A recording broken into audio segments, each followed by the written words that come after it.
Good evening. I hope everyone can hear me tonight. Oh my God. Ebony, do you think they can hear me? I can't even see you right now. We've made some adjustments, as you can see, and we're working it out. Let me just move my screens around. All right, we're making some adjustments, so you're going to have to work with us until we tweak this process to get it to the level of perfection that we're working towards. And if any of these aesthetics bothers you, you should probably go to audio so that you're not distracted by anything that we're doing while we're working out the aesthetics. But I'm glad to see everyone on tonight. Thank you for telling me that you can hear me. Diana, how many do we have in? We're up to 81 already. Thank you very much. I see you, Renee. Thank you very much. Good to see you all coming in tonight. How are we doing? How are we doing on night 3? Are we still alive? Are we still alive? Do we have great things happening? Are we excited? Have we needed the respirator yet? What's going on? How are we doing? Come on in. Come on in, best seat in the house. Come on in. The table has already been spread. I've been waiting for you. I see someone saying alive. Absolutely. We're alive. We're better than alive. We're thriving. Remember last night? We are thriving. We're doing better than being alive. I'm excited and alive. Someone else said still alive. Awesome. Very good. We're up to 87. Taking my notes. Come on, Chief Intercessor Joy. Very good. Awesome. All of the above. Doing okay. Working it all out with fear and trembling. Laugh out loud. We are aware of this glare. I'm sure y'all can deal with it though. Be more attentive to listening, because remember, we're teaching about trauma. And when we're teaching about such topics as trauma, you become very icky, very sensitive, very moody, maybe even crabby, and you're not even aware of it. So much so that you may even be hypersensitive to things. So things maybe are sticking out and more amplified and a little louder and agitating and uncomfortable, and just the level of frustration can be high because we're messing with your guards, we're messing with your walls, and we're causing them to come down so that we can come behind those defenses. And it feels vulnerable and it feels naked and it feels uncomfortable. Maybe some shame is beginning to show its ugly head. So remember, it may be you more than anything or anyone else during this time, because things can be a trigger that were never a trigger before. So don't get distracted. Stay focused, stay on target. You are not alone. I am here with you for this journey, and I believe there's going to be over 100 more with you on this journey. So we're going to get ready to start. I want to just give you tonight's t-shirt. What do we have now? Turn pain into power. We're turning pain into power. I have to learn to write them down so I don't have to get up and remember what shirt I have on. Turning pain into power. That's what we're doing. And that's what tonight is dedicated to. Again, I want to give a shout out to Derek Cranford Creative Designs, where he can make just about anything you need. He and his wife work together. It's a lovely married couple, Christian couple, and they are available for any needs that you may have. Okay, I think we're in now. And of course, the t-shirts are available at the end of the night. We will post a link to the website to purchase each t-shirt that you may be interested in. That will be displayed every night. But you can also go on ahead of time and take a look at the website. All the t-shirts are there. The book is there. The ebook is there, and everything else that we have done. All right. We hit 100. So that's my time to get started. Are you ready? All right. Let's get our spiel going here. Let's see. Do I still want to split screen? No, I think I'll take it down. All right, let's go. Welcome. So Detox 2025. Good evening, everyone. And welcome to night 3 of understanding and healing from trauma. I'm so glad you're here as we continue this journey together. Last night, we explored how trauma affects the brain and body. We looked at the roles of the amygdala. We looked at the role of the hippocampus. We even discussed the prefrontal cortex. So tonight, that leads us right into diving deeper into chapter 2, focusing on how understanding the science of trauma empowers us to heal. Okay? How understanding the science of trauma empowers us to heal. Forgive me for looking back and forth. I'm trying to keep good eye contact with you. This evening, I want to provide a brief overview of how trauma influences our thoughts, behaviors, and emotions, and why this knowledge is critical for moving forward, because this is what we're doing this for. We're doing this to move forward. Then we'll transition into the book to expand on these ideas that we're discussing. There is this relationship between the brain and the body and your trauma. The brain, the body, and trauma. Trauma doesn't only affect your mind, it affects your entire being. When something traumatic happens, your body and brain work together. They come together in agreement to protect you.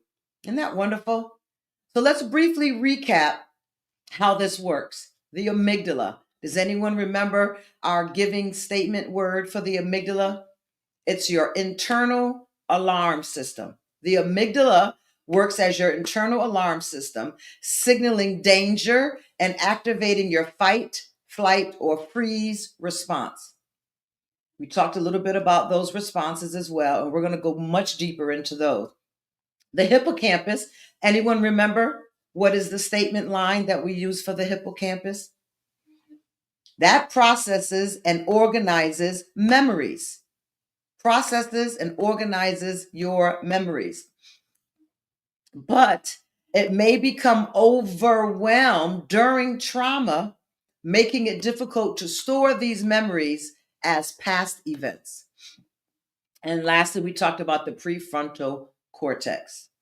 This handles your reasoning. This is the logic, the logistician of your brain. You didn't know you were logical in some places, were you? You can tell people we all have logic, and that's the prefrontal cortex.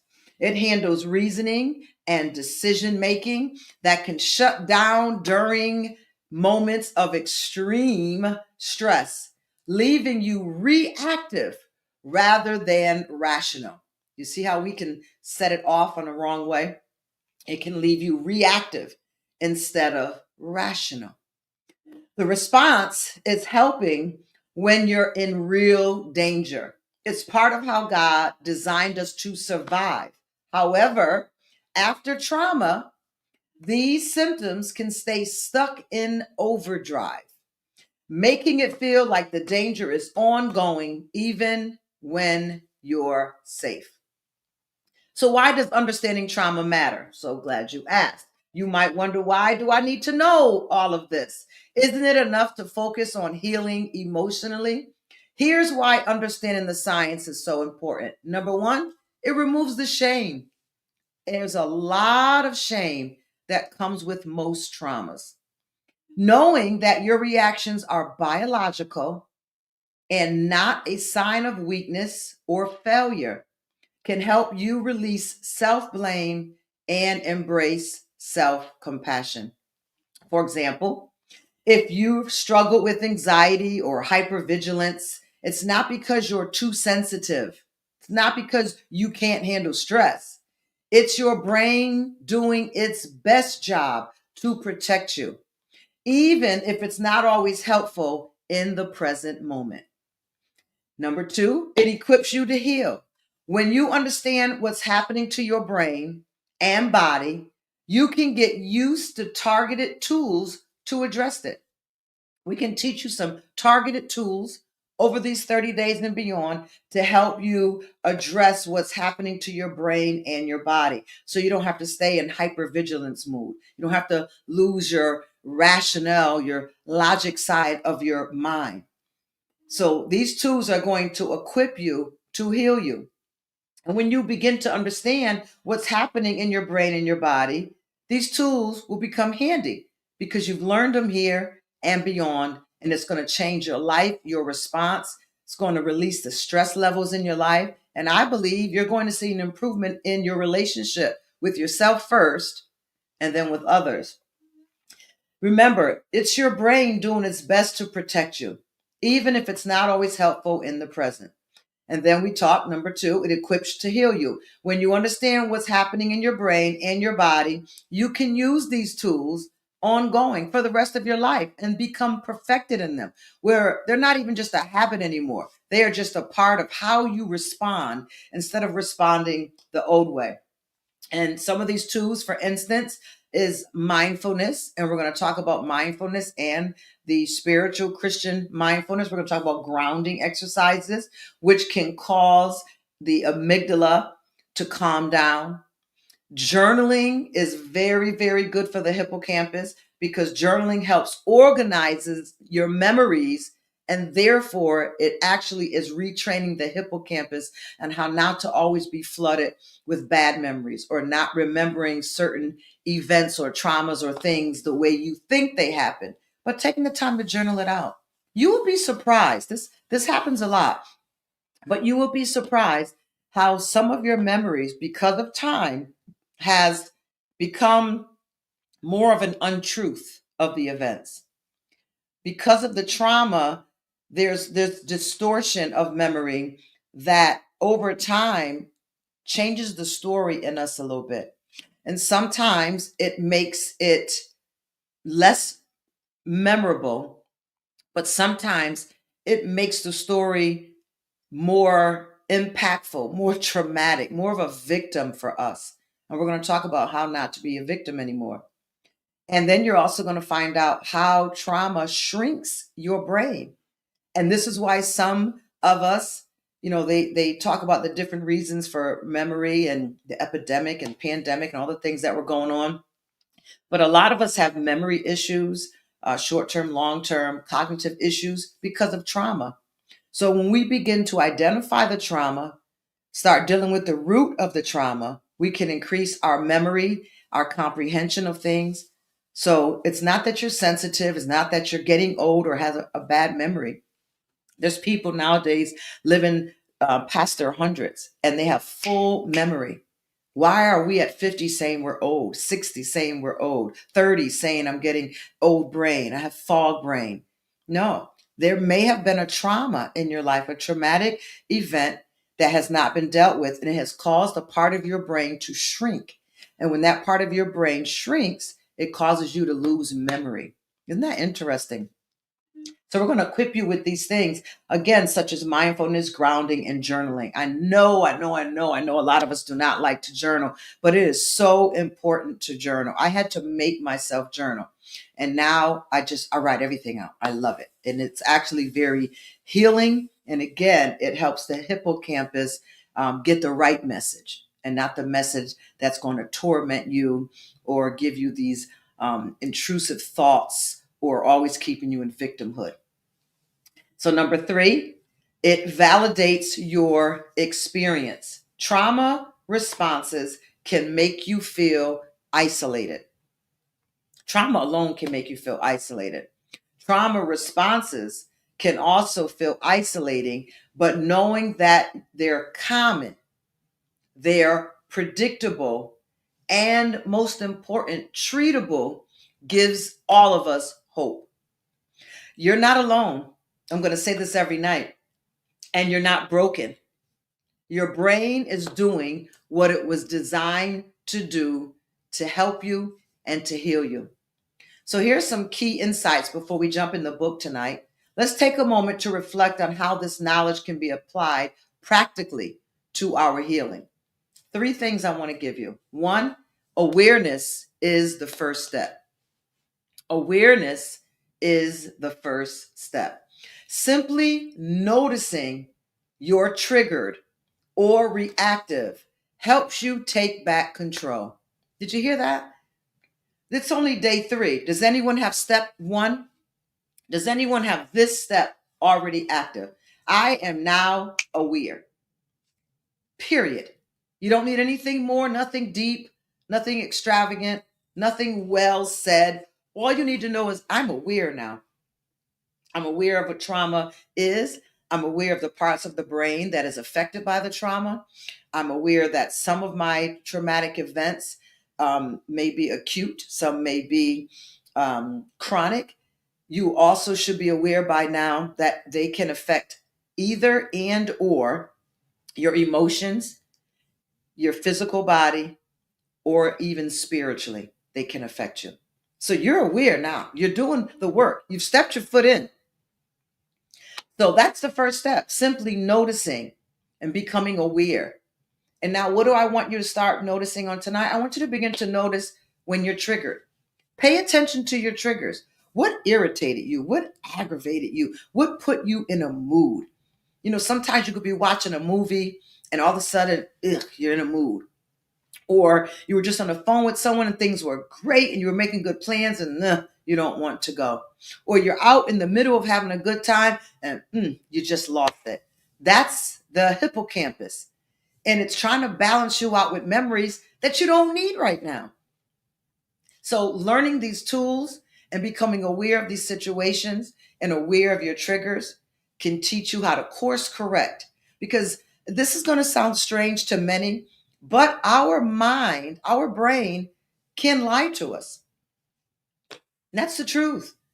Our brain and our mind can lie to us because our brain, our mind is not here to tell us the truth.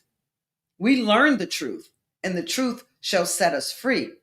But we have to learn the truth. That's not our mind's job. You know what our mind's job is? Our brain's job is to do? To save you, to help you. That's its job. So if it has to lie to you, it will lie to you. Wow. I bet you can't believe I'm saying that, right? People would like to argue that one, but I promise you it's true. Think about it. Your eyes are getting signals and messages from the brain. How can someone who's 80 pounds feel like they're overweight and they need to stop eating? Because the brain is lying to them. How does someone who's completely overweight can keep eating until it's affecting them physically and even causing different diseases in their body to begin to be unleashed? Hyperactive this and high this and low that and all these things that are going on because we're in denial. So your brain can lie to you because your brain's job is to save you. That's a deep one right there. That's a deep one. Let it rest on you for a moment. And that's just a bite that I gave you, but I'll explain it further so you can understand specifically what I'm saying.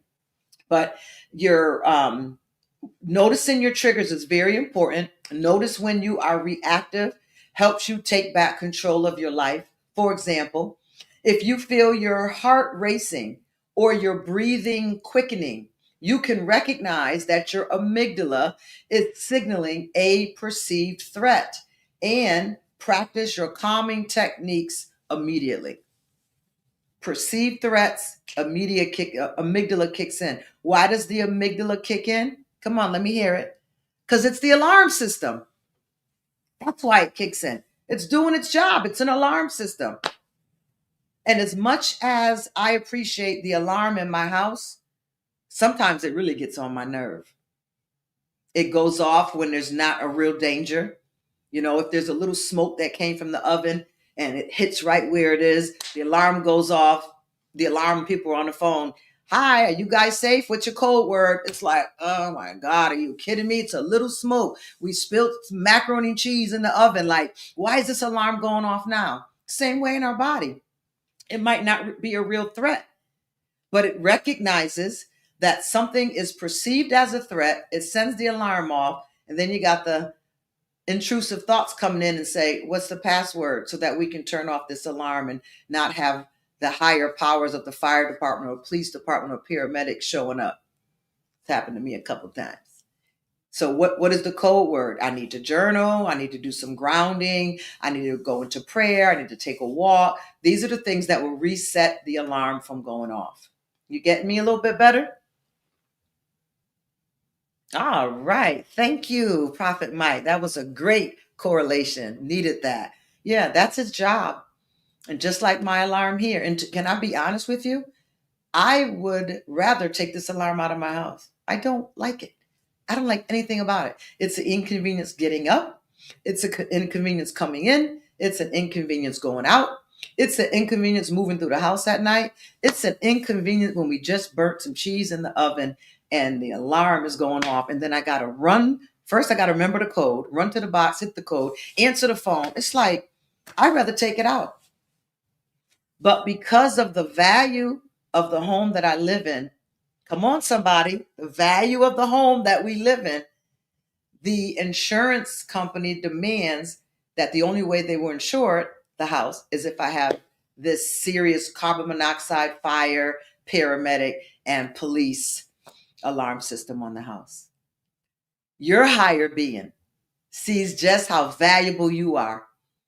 And he's not going to send you here to this earth and not package you with an alarm system so that it can give you warnings of threats and dangers and have your body begin to go into fight, flight, freeze. I'll give you a little hint, or fawn mode, because you mean that much to your owner, your insurer, that he wants to make sure that you live this life and live it more abundantly. So we have alarm systems. Y'all with me tonight? So we do this by starting small. We start small from perceived threats. How do we do that? Healing doesn't require grand gestures. You don't have to do crazy things, big things, extremely noticeable things. Not at all. Consistent steps create lasting change. Whether it's learning to regulate your breathing, we did a lot of that in 2024. Journaling for a few minutes a day, speaking into your memo recorder in your phone, seeking support from a trusted person. These small action steps help retain your brain. Did you hear that? The ones that I just named, these small action steps help retain your brain. And then the other key insight for healing, the third one, give yourself grace. We give grace to a lot of people before we give it to our own selves. We give compassion to a lot of people before we give it to ourselves. I would like to turn that around in these 30 days, where I would like to hear some testimonies coming back from the teaching that I now give myself more grace than I ever did. I give myself more compassion than I ever did. It's necessary. How do you have so much to give out when you don't have any in for yourself? I'm not going to say what I wanted to say, but we're going to work on how true that is. So give yourself grace. Trauma affects how you think. Can you say that? Trauma affects how I think. Good job. Good job. I'm reading the screen for a moment. I like the comments that are up there. Trauma affects how you think, how you feel, and even how you behave. You know that trauma can cause sickness in the body, and sickness in the body can actually cause a release of cells that could lead to various cancers. But even before that, it can release cells in your body that cause other symptoms in your body. It can even wear down your immune system and cause you every January to get the flu. Every 3 months, you're sick. And you're getting the antibiotics, you're getting the treatment and the medicines over the counter or beyond for this healing of this cold in your body, this virus in your body. But it's really the stress that's wearing your immune system down. So you need to learn how to manage stress. As much as you've been going to see your walk-in center or your internal medicine doctor, you need to get a life coach. And you need to make it a serious point in your life.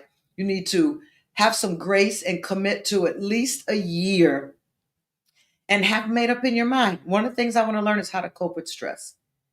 I want to learn how to cope with stress because this sickness, it makes no sense. And this is why I have such a problem with sickness. I really, really have a hate for sickness, especially when I discern or detect it's a spiritual component or it's a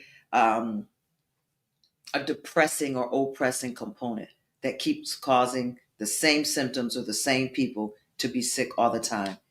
When we need to get on about our business, the alarms have been going off. I know they have. They're set that way, but we've been ignoring them. So seek support from someone you trust. Just even praying and breathing and journaling, a few minutes can do a lot for you.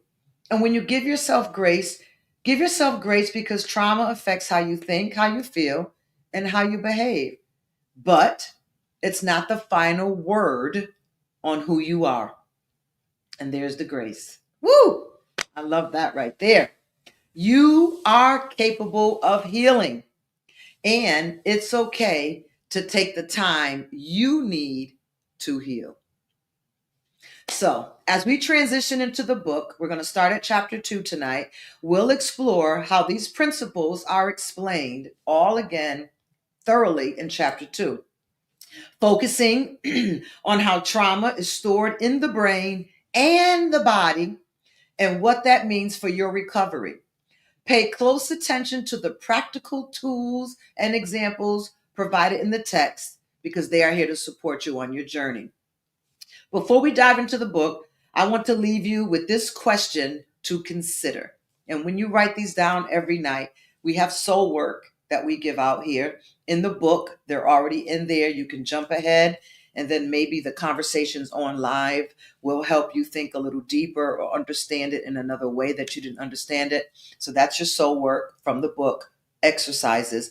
But every night, I'm going to give you a reflection thought, something I want you to think on.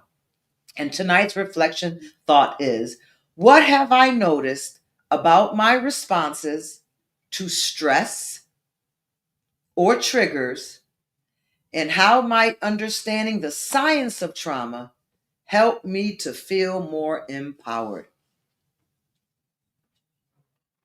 What have I noticed about my own responses to stress or triggers, and how might understanding the science of trauma help me to feel more empowered? You don't need to answer right now. Just let it sit with you as we continue to unpack the science behind trauma. I want to thank you as we begin to transition for showing up tonight. And I want to thank you for your willingness to learn and grow. The fact that you're here means you've already taken a step forward in healing. As we move into chapter 2, I encourage you to approach the context with curiosity and compassion for yourself. Now let's turn to chapter 2. All right, we're moving right along tonight. How are we doing? It's 119 of us in here tonight. How are we doing? There were some questions that came in last night. And one of them, let me see if I wrote it down. I'm pretty sure I did. I want to answer that before we jump in. I think this is it right. Yeah. Here we go. The question that came in, matter of fact, it was night 1 that the question came in. I wasn't sure who asked the question. But the question was, what is the difference between coping skills and coping mechanisms? And I'm going to tell you, first, coping skills, it means you've learned how to cope in a functioning way. So you're not leaning and depending on behaviors or external things to help you get through moments where you need to cope. You've learned a skill. So coping skills are learned strategies and techniques. That's what we teach you here, that individuals consciously use to manage stress, emotions, or challenging situations effectively. These skills are typically proactive, healthy, and adaptive, helping a person navigate difficulties in a way that promotes long term well being. Coping skills, it's something that's learned, it's a better response, it's a better behavior. Um, some examples for coping skills: deep breathing exercises. You know, they teach it in anger management, they teach you count to 10. You know, there's breathing exercises. There's get up from your desk or whatever you're in or whatever you're doing and look out a window and just see how expansive the earth is and how beautiful the sun is or the sky is. Like, take your mind off of the zoom lens that you have on this situation. And remember, the world is so much bigger than this. You know, somebody's taking care of the trees and the flowers, the birds and the bees and the little busy ants. Somebody's taking care of all this. So there's a bigger plan out here that you don't have to be so engrossed in your situation that you have to let this anxiety or this anger take you over. That's coping skills. Journaling is another one. Journaling is important to the emotions. And that's why journaling is a prescription that we give for the hippocampus to help with memories. Journaling. You know what another coping skill is? Boundaries. Setting boundaries. And let me tell you, this is day 4 of 2025. And I feel like people are crossing boundary lines left and right. I'm like, what am I doing? What have I not shown people how to treat me? What am I doing? Because I firmly believe that we teach people how to treat us. And how do we do that? By what we allow in, what we allow out, the boundaries not in place. So if there's no boundaries in place, that lack of boundaries is in fact teaching someone how to treat you. And then we get mad when they say, well, I always do this with you. Why are you upset now? We've always done it this way. Why are you upset with this? And you're like, oh my God, I got some work to clean up in my life. Boundaries, practicing mindfulness or meditation. I'll give you my beliefs on that. Seeking support from friends or therapists, problem solving techniques. Coping skills help individuals manage challenges and triggers in a way that improves their emotional resilience and equips them to handle future stressors more effectively. That's a coping skill. Coping mechanisms are automatic and unconscious responses.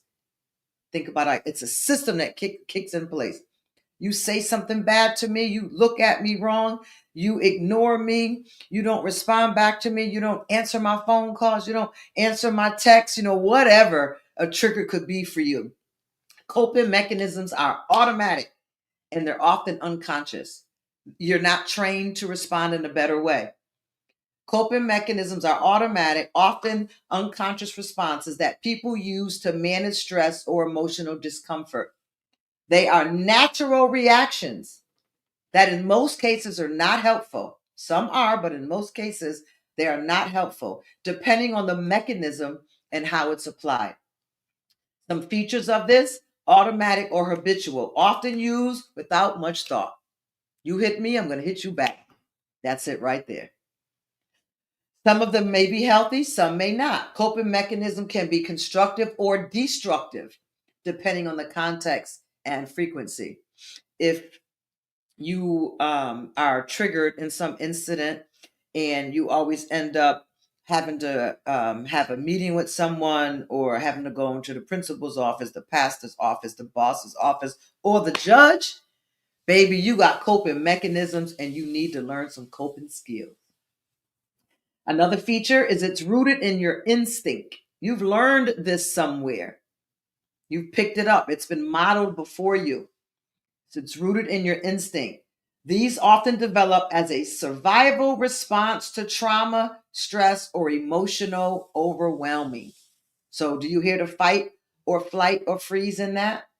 It's a survival response to trauma. Some examples: of healthy mechanisms, as we talked, exercising, talking to a friend, maybe even praying. Unhealthy mechanisms, avoidance. You think you're doing somebody a favor by avoiding them? You're not. It's actually disrespectful. Well, I don't want them to meet Suzanne, or I don't want to cuss anybody out. I don't want to tell anyone off. I don't want to say the wrong thing. So we avoid them. That is not a healthy coping skill. That is a coping mechanism, and you're doing it to survive, but it's time to grow up. Excessive alcohol use, overeating, or suppressing emotions. Coping mechanisms are designed to provide immediate relief from emotional distress or stress. However, unhealthy mechanisms can become maladaptive over time. It means unhealthy, bad choices, if they prevent someone from addressing the root cause of their difficulties. So I hope that answered the question that came up from someone on night one. All right, let's go. Chapter 2, the science of trauma. Trauma isn't just something we feel emotionally, it's something that impacts us physically, particularly in the brain and nervous system. Understanding the science behind how trauma affects the brain and body can demystify many of the symptoms you might be experiencing and help you realize that these responses are not signs of weakness, but natural reactions to overwhelming stress. I'm biological. Remember that from last night? In this chapter, we are exploring how trauma rewires the brain, affects the nervous system, and why these changes can lead to the emotional, physical, and psychological responses that many people experience after trauma. Trauma in the brain is it causes a fight response, a flight response, a freeze response, or and a fawn response. When we experience a traumatic event, the brain shifts into survival mode. This is commonly referred to as the fight, flight, or freeze response. But there is also a lesser known reaction called the fawn response. All of these is the body's natural way of protecting us in dangerous or overwhelming situations. Let's talk about these four survival modes. Fight. In the fight response, the brain prepares you to confront the perceived danger. Your body releases adrenaline, your muscles tense up, and you become hyper alert to defend yourself. If there's a dog or a spider or a bear in the yard, those are the ones that we used in our psychology classes on how a bear 3 yards over can be perceived to an individual as a threat and cause them to go into one of those four survival modes. Just a perceived threat 4 yards away can cause someone to go in there. A little spider, no bigger than the tip of your pinky, can cause someone to leave a room screaming, jump on a desk, just cause a whole bunch of drama and chaos over something that you could put out with your own hand. Survival mode. It's your brain. It's the alarm system. It's at work. It's trying to save you. It's trying to help you. Flight mode. The flight response is your brain's attempt to escape the danger. You may feel an overwhelming urge to run away, leave the situation, or avoid it altogether. And then we have the freeze survival mode response. In the freeze response, your brain essentially shuts down. This is my main response to surviving a traumatic or perceived threat. It's the shutdown. In the freeze response, your brain essentially shuts down.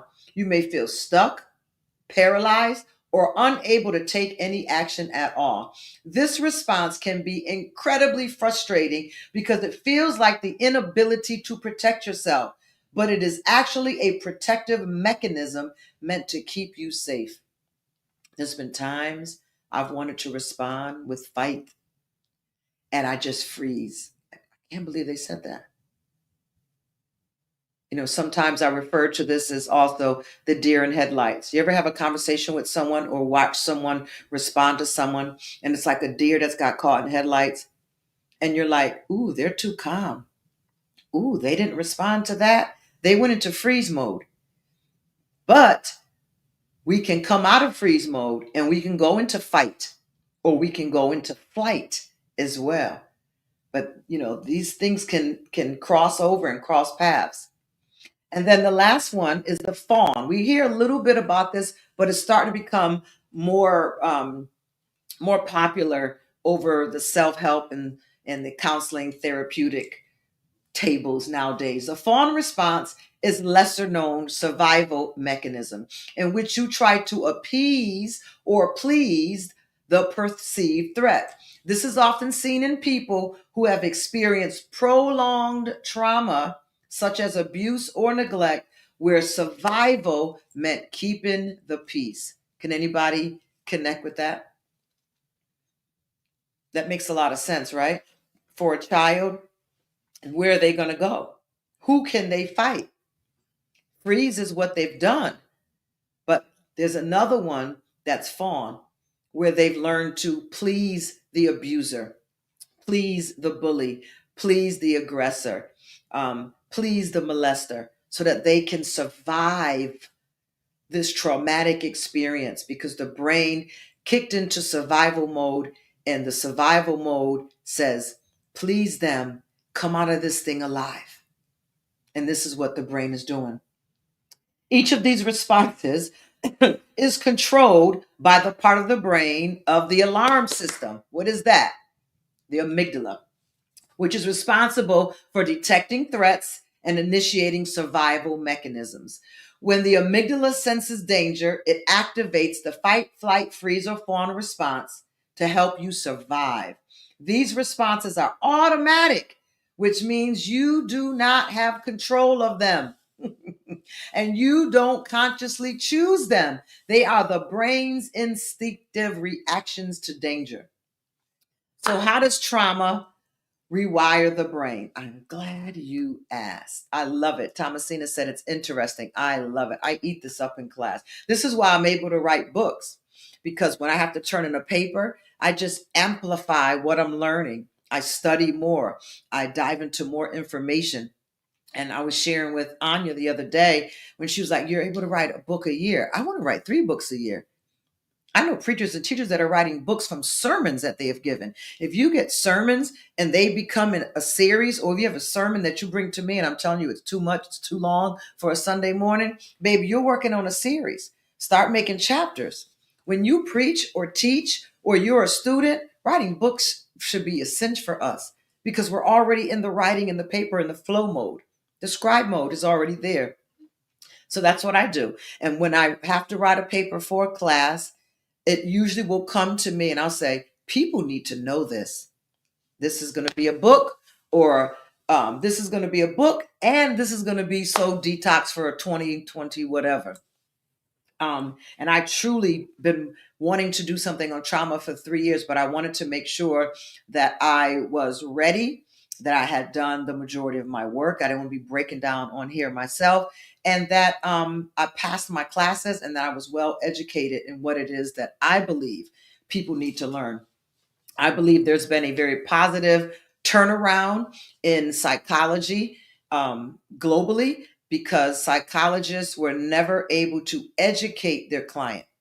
The most education that a therapist was able to give a client would be to ask them a question that would hopefully trigger them to think. That was the most. When life coaches came on the scene, believe it or not, I want to use my word carefully because there's such a dynamic relationship that has started with us.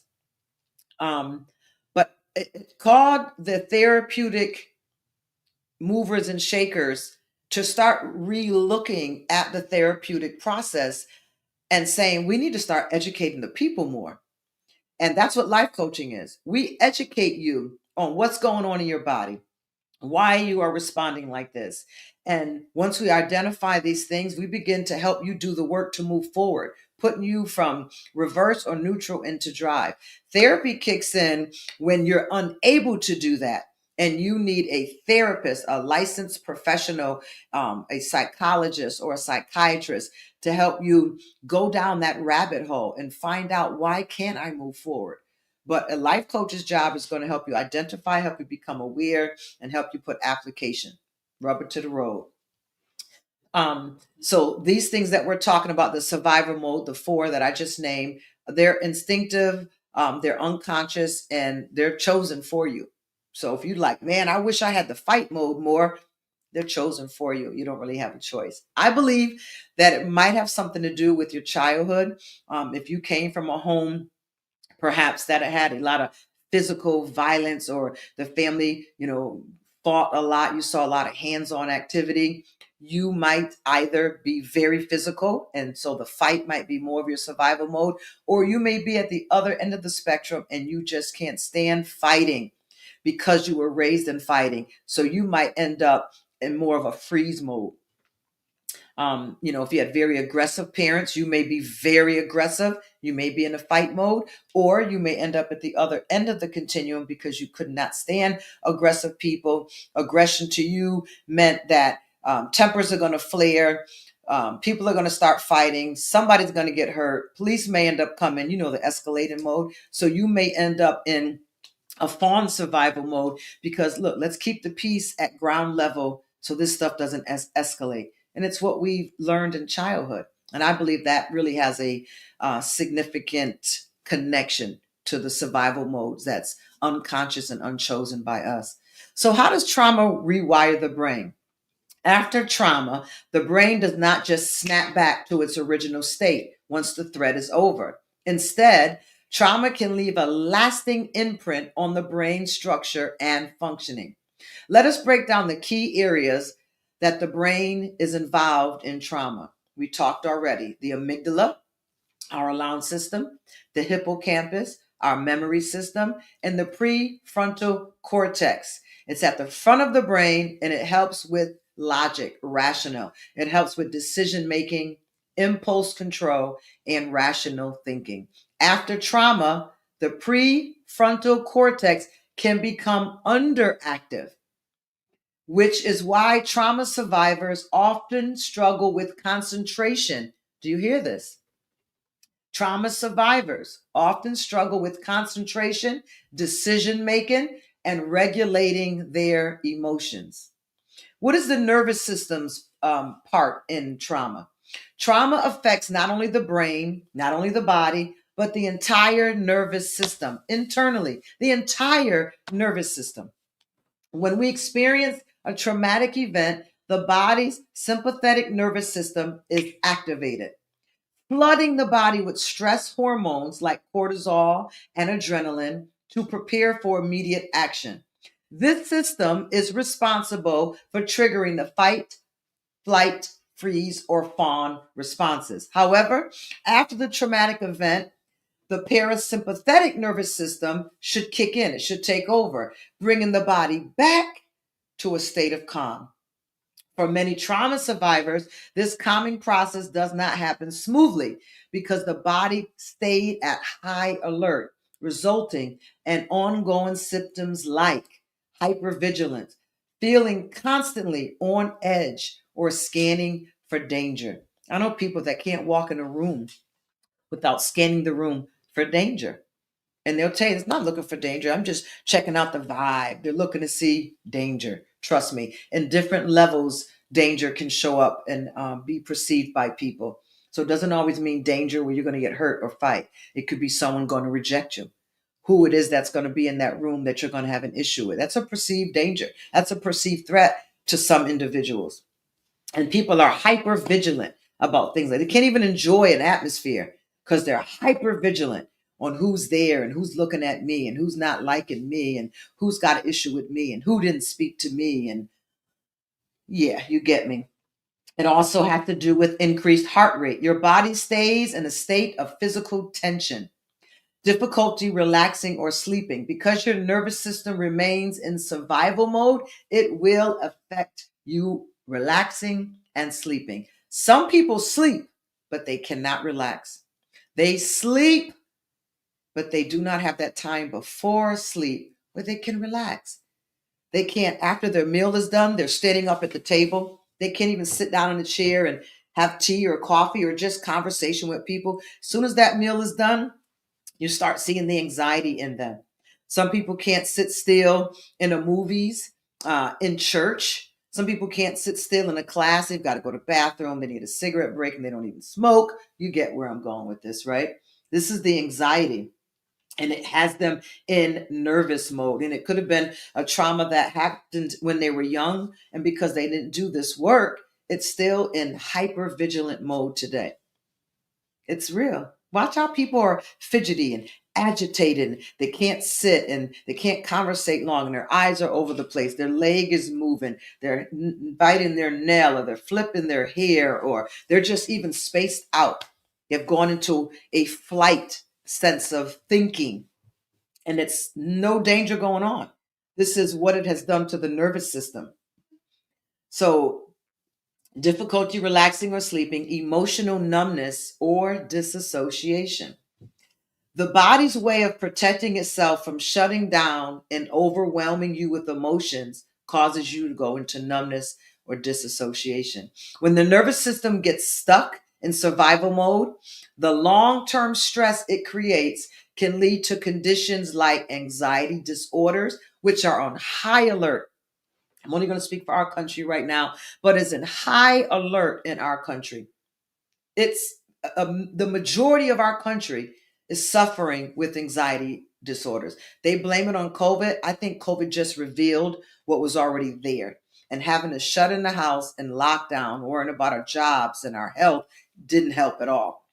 But our country is struggling with anxiety disorders to the max that young children have diagnoses already of anxiety disorder, depression, again, post traumatic stress disorder, even physical ailments like chronic pain and autoimmune issues. Why your trauma responses are normal. Why is it important for me to explain to you that these are normal? Because you went through trauma. Whether you realize that you survived trauma, whether you're becoming aware that, yeah, you're saying that it's traumatic, but it doesn't seem like trauma to me is surviving a horrible car accident, or coming through something that no one else made it through. Being just something just morbidly harassing and toxic. And I didn't have that. I had my parents drank a lot. They weren't home. We didn't have meals often, or dad spanked us, but he loved us. Our mom worked 2 jobs. She ignored us, but she loved us. It's trauma. And why I want you to know that it's normal, because it's a biological response to trauma. You're not choosing this. You're not weak. You're not dumb. You're not ignorant. You're not passive. You're not too sensitive. You are surviving trauma the best way you have learned to, whatever it is, whatever coping mechanism you have in place. That was the best you could do. And I'm hoping these days are going to help you to do better. With the science of trauma, we can help you understand the way your body and mind are reacting is completely normal. Have you anybody tell you you're normal? Your brain and nervous system are designed to protect you. But after trauma, they may continue to react as though the danger is still present, even when you are safe. This is why many trauma survivors struggle with feeling constantly on edge, or why seemingly trivial things can trigger intense emotional responses. It is important to recognize that these responses are not a sign of weakness or personal failure. They are biological.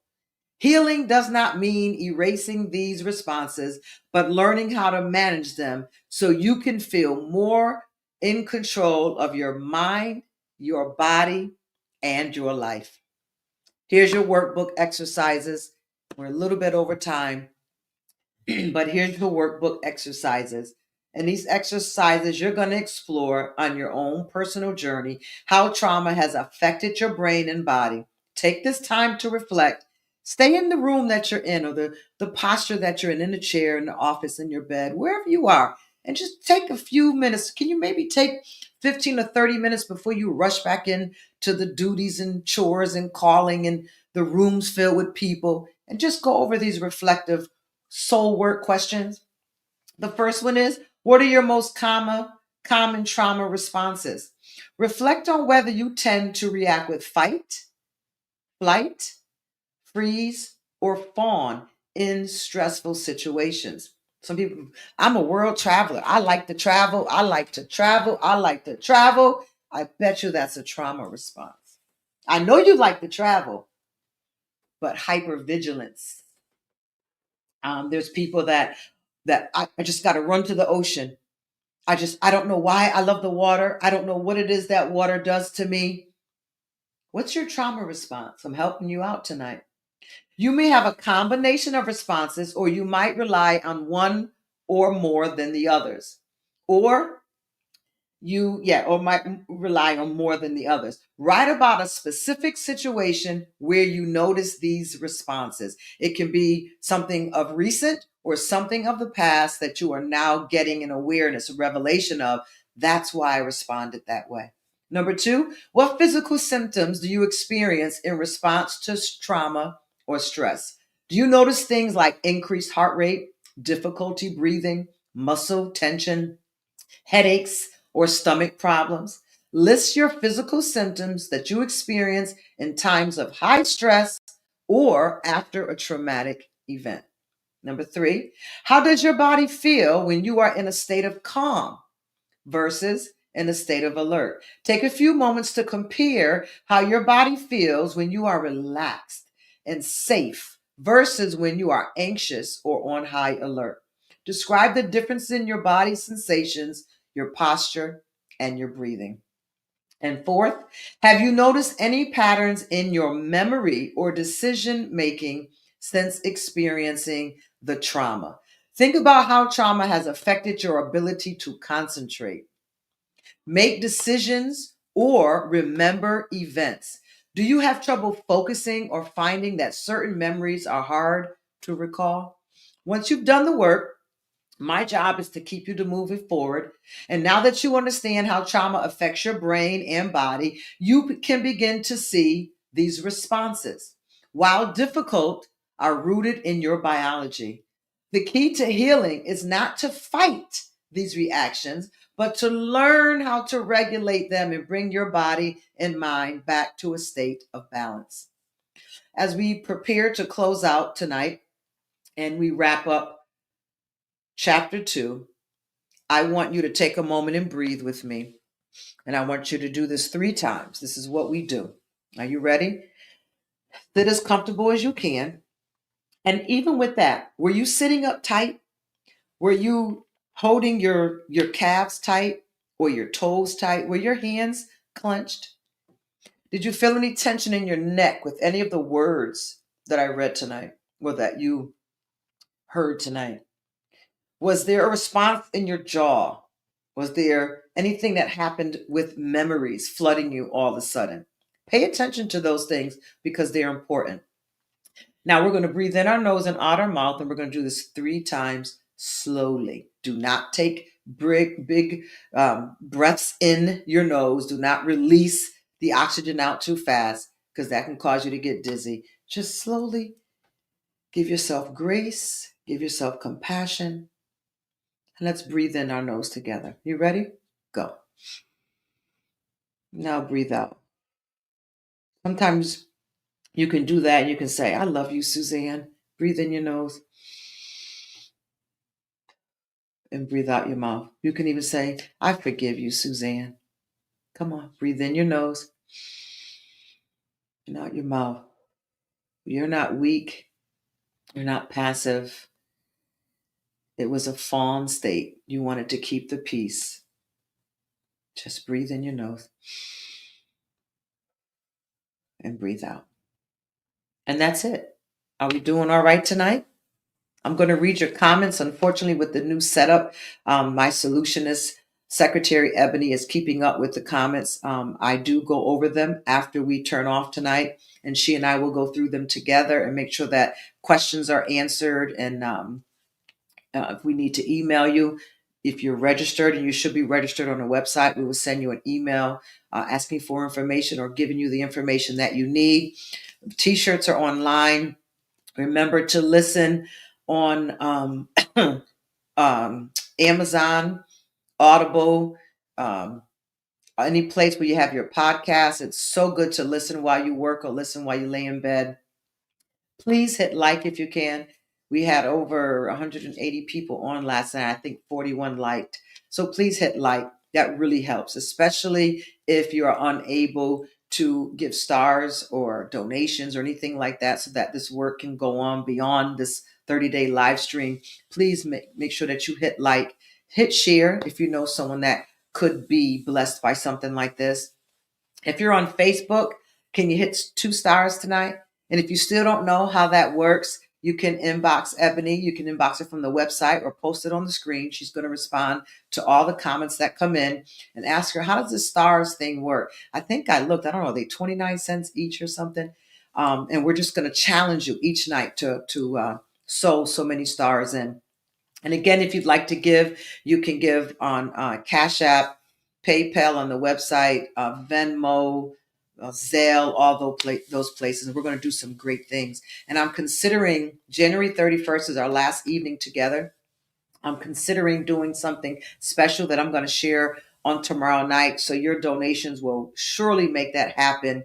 And it will actually bring this work that we are doing and that you are invested in to a whole nother level of reach. So we need you to partner with us on this. Will you partner with me on this, please? It will really benefit people that you may never meet, who are in situations you will never be in and survived hellish childhoods that you didn't have to survive. Or maybe you did and you want to see them come through like you were even better.